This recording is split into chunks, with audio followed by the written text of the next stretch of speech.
right, so we're going to go through section 8 of the contract, starting with the description of the due diligence period.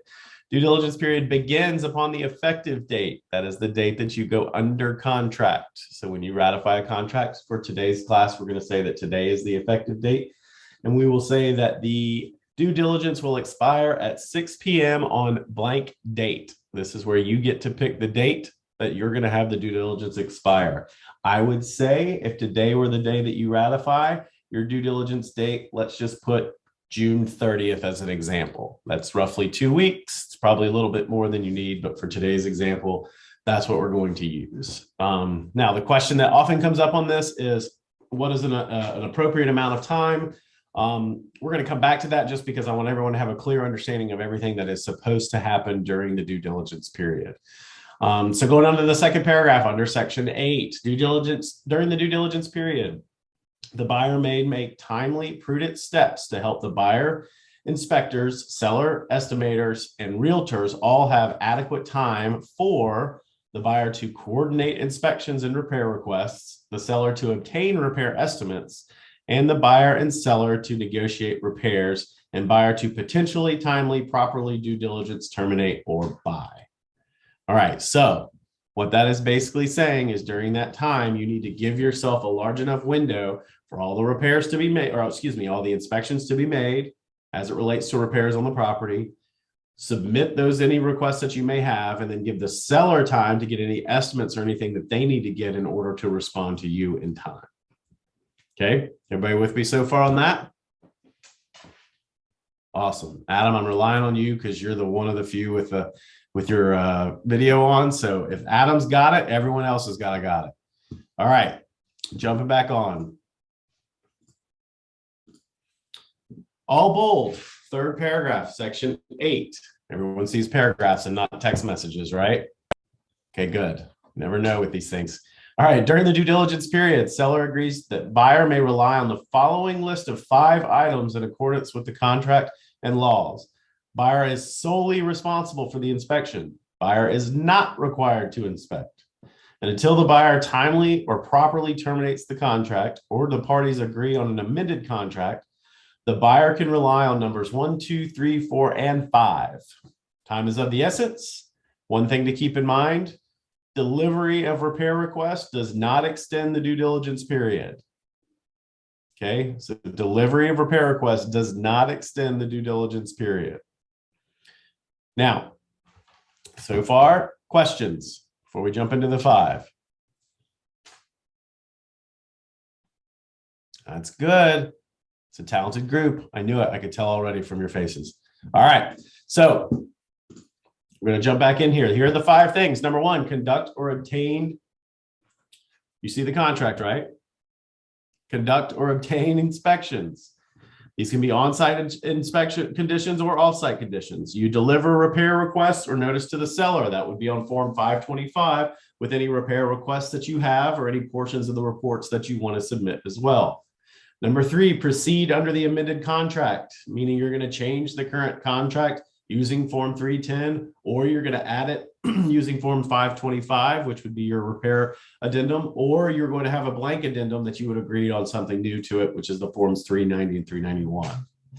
Number 4, your option is to proceed under as is contract, which means the buyer desires to buy anyway, and the buyer wants the property without repair. Or number 5, terminate the contract by timely and properly delivering a notice of termination and you want to circle, underline, bold, highlight, and termination fee to the seller within the due diligence period. During the due diligence period, this is how you turn, well, actually, let's go back before we go into that one. We've gone through the 5 questions about that. Yeah, I have a question about the delivering the termination fee. Yes. So I'm in that situation right now where somebody did terminate during due diligence and we've signed off on all the documentation.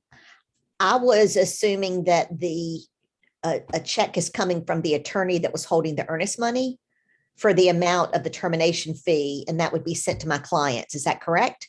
No. So the termination fee is a check that's written from the buyer to the seller.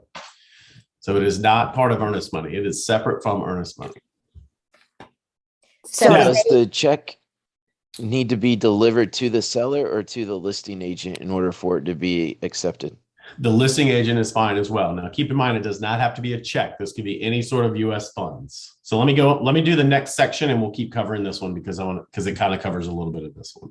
So the next part, which basically is termination, which is during the due diligence period, buyer may unilaterally terminate the contract only, underline, highlight, circle, star, by delivering to the seller both, highlight, underline, circle, star, notice of termination and, highlight, got it, a termination fee of blank amount U.S. good funds. So the U.S. good funds can come in any fashion.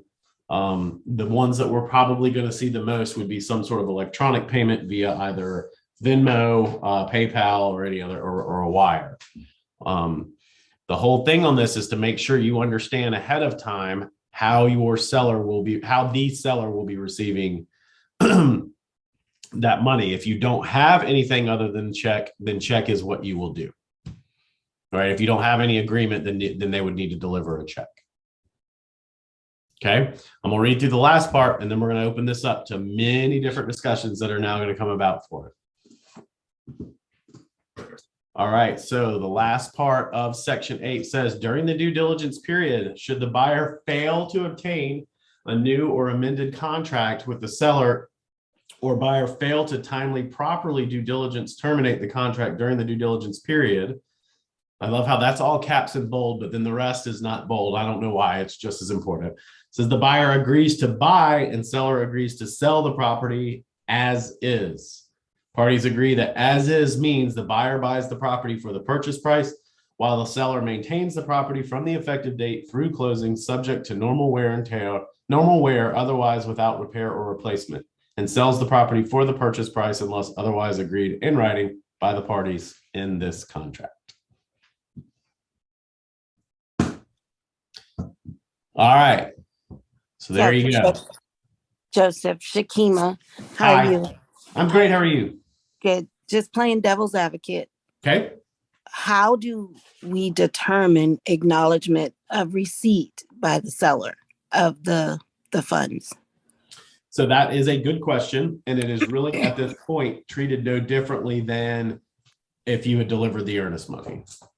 Which So, the earnest deposit, we would get acknowledgement from the attorney or the real estate office. yeah, not always. So it will be a little bit of a tricky situation. So some things to do ahead of time. Obviously, the delivery of the notice of termination is easy. That can be via email. Basically, it's sent with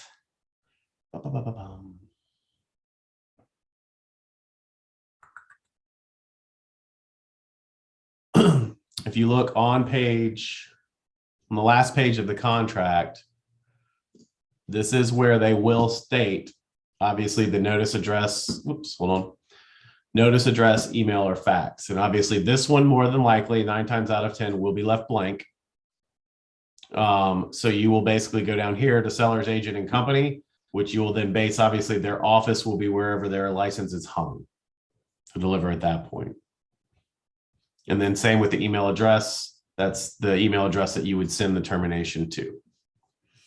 So there is not, so Shakima, what that was is kind of a way to skirt it a little bit, not because I don't know the answer, it's just because there really isn't one. And this is something that will come up, which quite frankly is why if you've got, we use for the example, June 30th for the termination at 6 p.m. If I'm a buyer's agent and I know June 30th is the termination, I'm basing everything around June 28th. And I'm just at that point, and I'm going to tell the listing agent that to say, listen, we can't risk this from the buyer standpoint. So, obviously you're not going to do it threatening in the beginning. However, if it comes around June 26th, 27th, and they seem to be dragging their feet, I would just let them know, hey, my buyers, to remain comfortable, are prepared to deliver the termination and the termination fee by the end of the day on the 28th or 29th, just so there's no misunderstanding on that. So Joseph. Yes, ma'am. Hold on. Oh, well, I'm on a new computer and I can't make the video start. So we have to deliver it to the seller Or I'm the just making listing sure, agent. and in order for it to be terminated, the earnest money and the termination have to be delivered before the end of DD in order to protect the buyer. Am I Earnest hearing money's that? time frame is completely different.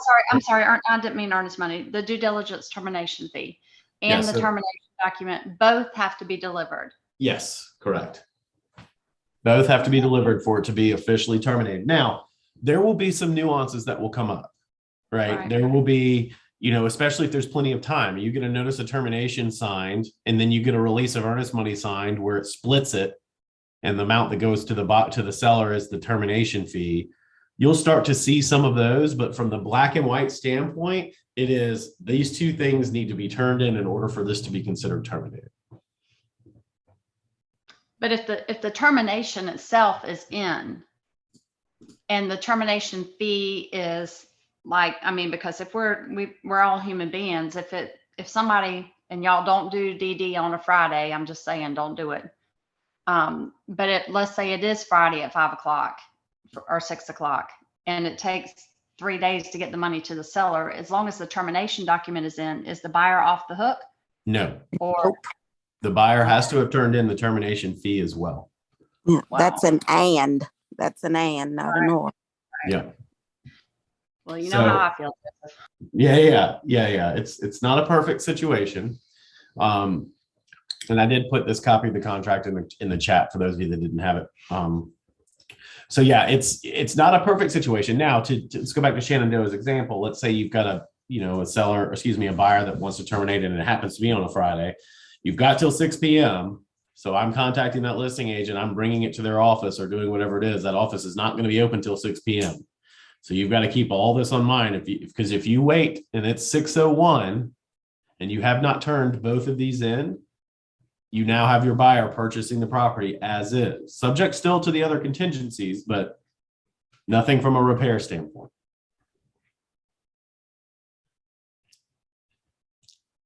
Isn't this wonderful news?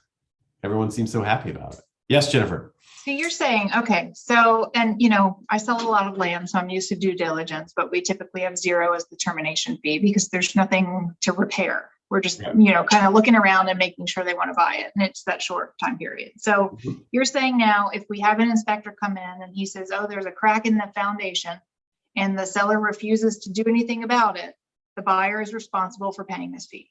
Correct. Okay. So what is an appropriate fee? And part 2, is this now going to be one of those bargaining chips to win the bids?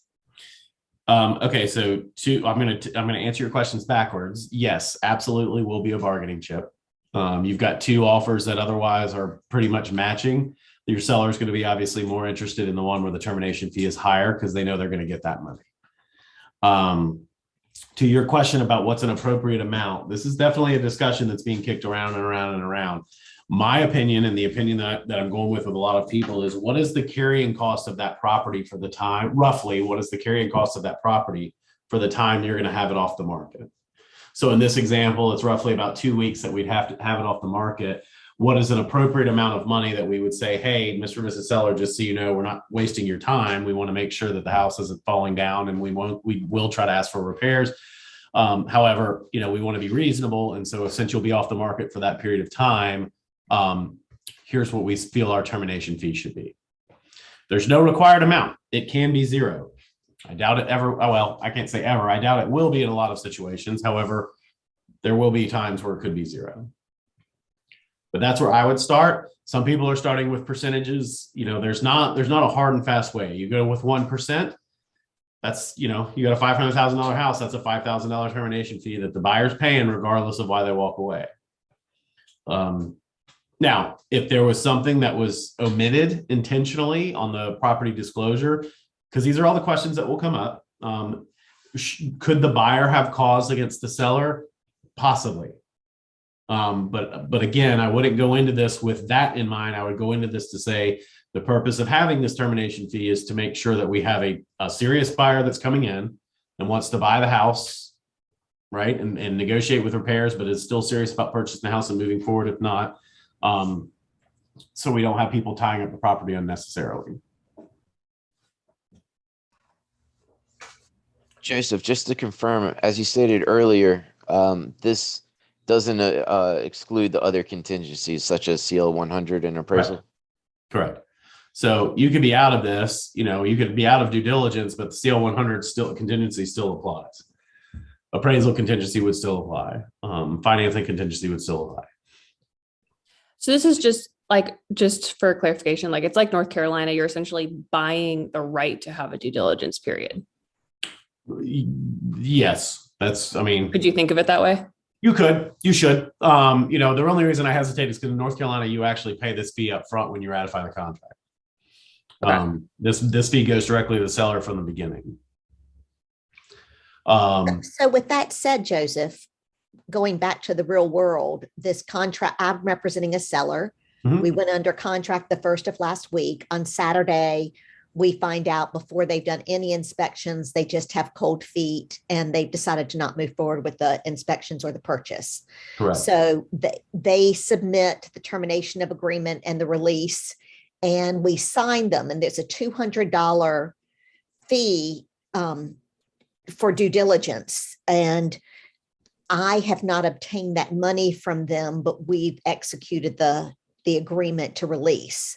So now I need to follow up with the buyer's agent to clarify how and when that those monies will be received, or should I have obtained them before we signed anything? I mean, in a perfect world, you would have gotten them both at the same time. However, your due diligence period is still valid, so you just need to get it now. If they don't now, for whatever reason, they don't turn that in by the end of the due diligence period, then they're in breach of contract, and then they could be at risk of losing their earnest money as well. So at this point, the attorney's holding the earnest money. How do I know that they're holding on to that for this time period of due diligence? Because the earnest money still has to be released with all parties' signatures. So your seller will still have to sign to release the earnest money. Yeah, we've already done that. Okay. So yeah, I mean, if you've signed all those releases, then they technically still need to give the $200. Could we So- potentially get into a position like, imagine a buyer for whatever reason doesn't turn in their earnest money, decides to back out, is like, oh, well, I never turned it in. I'm not doing it, right? Like they shouldn't, but people do Mhm. that, right? Are we going to be in that position potentially where buyers are like, well, I'm backing out. I'm not sending you $200. Like, are we going to run into that a lot? A lot? No. Will we? Yes. I think I think what will probably happen is you're going to get something where, we'll go back with the example I think Shakima gave where, they go under contract, or I think it was Jennifer, they go under contract and they get an inspection and the house has got foundational issues.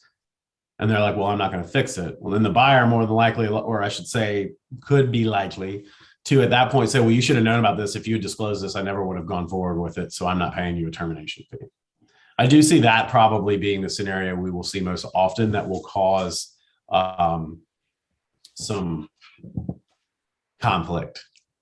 And so in that situation, does that mean it falls into your lap, Joseph, that you get to get involved in that? Does it go to arbitration? What happens? It really would depend on that point, how the seller pursues it. I mean, you could say arbitration. The challenge is it's a breach of contract by doing it. So yes, we would try to work it out similar to how we're doing that with earnest money now. However, we'll have a lot more probably having to refer buyers to attorneys, because it is an odd situation in the fact that technically per the contract, that money is the seller's. The contract has said that. So it'll be a tricky situation, but yes, it will cause a lot more people to get involved in that situation. So in that case, Joseph, do we have a list, or can we get together a list of litigation attorneys? I know the purpose of this was to cut down on disagreements, but I think initially there are going to be a lot of disagreements till we all figure it out. Yeah, I mean, a lot of times, depending on the first point of contact would be go to the attorney that's representing them in the transaction, because it's not really litigation yet. Because again, right now it's advice to see what their exposure is. And their exposure is spelled out. If they're in breach of contract, you can always start with, if you'll turn to paragraph 22, in the contract, which basically states, if you're in default, if your buyer defaults in the performance of any of these obligations, this is more than just the termination fee that they could have. They could have attorney's fees, direct costs of litigation if they're found in default or breach. So it's not just, like everything else, this doesn't just come down to, don't let the fact that it's money distract from the fact that the lack of giving the money is not the issue. It's the fact that they defaulted on the contract. So it doesn't come back to the amount of money as much as it is that they've now gone into default of the contract. Would it be beneficial if we had a disclosure to this effect? Disclosing what? Just like what would happen if you terminate during due diligence, what the requirements are, and failure to provide both the check and the termination agreement could result in litigation? Yeah, that's what paragraph 22 would be, because they would be in Okay, default. just So referring you to can that. point them to that and say, this comes down to, and it's a good question. Is this really for your buyers is going to come down to tightening up your buyer presentation and your buyer consultation, because they're going to have to be very clear to know that, this has changed, and this has changed to help prevent some, people taking advantage of situations, as well as a very confusing, muddy situation. And right now, yes, we're moved to a due diligence only contract. There will be a termination fee in there. I know exactly how it works. The buyer's agents will say, put it as little as possible. The listed agents will say, counter as high as possible. There will be some sort of found medium that both sides will realize that their extreme doesn't work, and that will take a little time to settle out. But just know, Mr. and Mrs. Buyer, that this is how the contract's written. This is not abnormal. What we also have to keep in mind is there are a lot of your buyers that have come from another state where this process is not abnormal. We are one of only 3 states right now that had any other option other than due diligence. So just keep that in mind. And the reason I say that is not to say your concerns aren't valid. That is not what I'm saying at all. They are very valid. And this discussion and the classes that we have about it, this is where it will be the most stressful, is because we're throwing out every worst case scenario. Joseph, I'm sorry. I might have missed the first portion, but I just wanted to ask, the earnest money, that's still the same section where we can say that's 3 days after, 3 business days after ratification, and that still goes to the escrow agent, which is our closing attorney. And Yes. then I missed the portion on with the termination fee that is only delivered if you terminate, but it Correct. has to be done by that deadline. So it's not like you're sending in the termination fee ahead of time just in case, and then they have to release it back. Correct. No, I mean, you can, but this will morph into is you'll send it, if you decide to send it early and then not terminate, then they just credit it to you at closing. Okay. And then is there something that we'll have to use, like, for example, if somebody's using Zelly or Cash App, like where is the, other than like a screenshot of it, where is the documentation for, like, how do we make sure that that's acknowledged on all ends other than just through buyer and seller? Yeah, I mean, same thing as before. You just have to show some sort of proof of receipt or proof of sent. Okay. Would be that. So again, make sure you start early in your negotiations. Hey, if you have, if I'm getting under contract with this listing agent, I'm going to say, Laura, I need to know ASAP what, how your sellers prefer this money to be delivered. And if you Okay. don't get an answer, then default to delivering a check to the listing agent's office. Okay. And then, so as long as we do it to the office and the listing agent's not there, but somebody accepts it and we get Yes. some sort of receipt, that will count as notice? Just delivering it will count as the delivery of it. You don't need a receipt. There's nothing that stipulates a receipt or anything like that. I would document it personally myself, Right. even if it were an email to myself that simply said dropped off check at, Keller Williams, Charleston, Mount Pleasant at Okay. X time. And then when it comes to due diligence period, now, obviously people always preferred less, around 7 days if possible. We always try to do around 10 days or whatever it is that you need to do during that time. But say it's something where you want to get your inspection as well as go ahead and put in your repair requests in the event that they might do them. But then the repair request, once you've submitted it, there's a section that says, once you've submitted this, due diligence period is over. No, it's No? when you submit that, you can negotiate back and forth. That doesn't end the due diligence period. Nothing once it's- changes the time of the due diligence period except for a bilateral agreement on that, meaning we've changed the contract or we've had an addendum that says due diligence shall now end at 6 p.m. on a different date. Nothing else ends due diligence period early until Okay. you've agreed on something new, which could be Form 525, which specifically states by all parties agreeing to this, all due diligence timeframes are ending. Okay. Okay. Hey, Joseph, Jeff. two quick questions. Oh, One is just kind of, and you can make this one short just because I'm sure that number one, it's irrelevant, but why did they change the contracts? I'm just curious more than anything. And I'm sure people are going to ask why it was changed. So the number one reason is because it was too complicated and created entirely too many problems.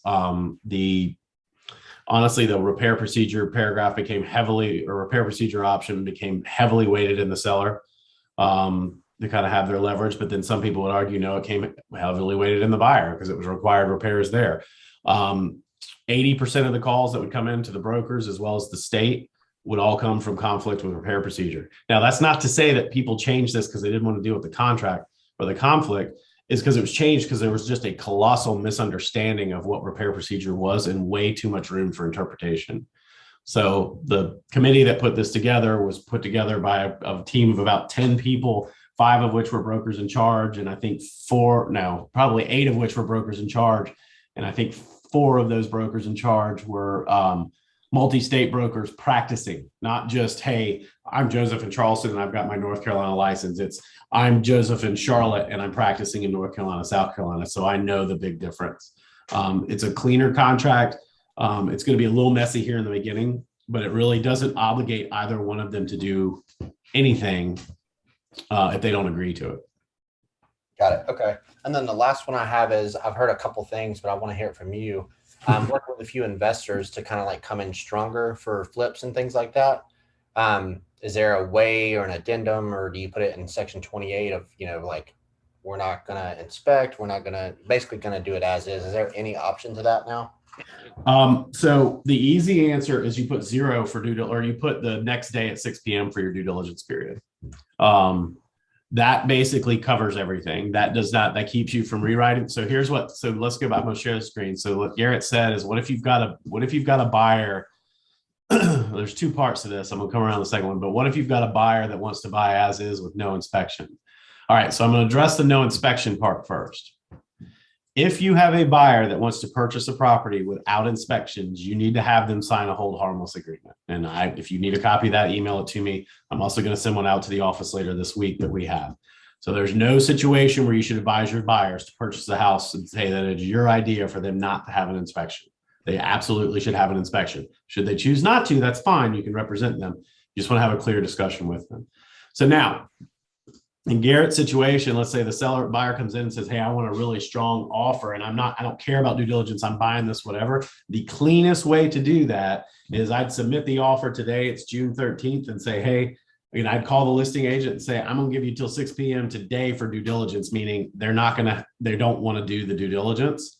However, that prevents you from then going and writing an addendum and practicing law that says you're going to move it to as is. If you think there's going to be some turnaround time on negotiations and that sort of thing, then I would just put, hey, we're going to expire the due diligence on the 14th or 15th at 6 p.m. just so we follow the timeline of the contract, but they're not going to have anything done. They'll move to as is after that date. And you just share that in the email? Say that again? Would you just share the last part of what you said in the email of like, hey, we're just doing this because of the times on the contract kind of thing? Yeah, I mean, you could just explain that to them, but yeah, it's telling them that they're going to let the house go to as is at 6 p.m. tomorrow. Got it. And that's after ratification, correct? Correct. Well, assuming that you ratify it beforehand. So That's does- why, putting it today may not have been super realistic because if you don't ratify it till the morning, the same thing applies. You then just you run the risk of having a contract that has a date in there that doesn't match when everybody's signed. So Joseph, ideally when we're terminating this contract during due diligence, we send the notice of termination, we send the termination fee. And then at the same time, ideally, we would also send the release of earnest money over to them. Yes.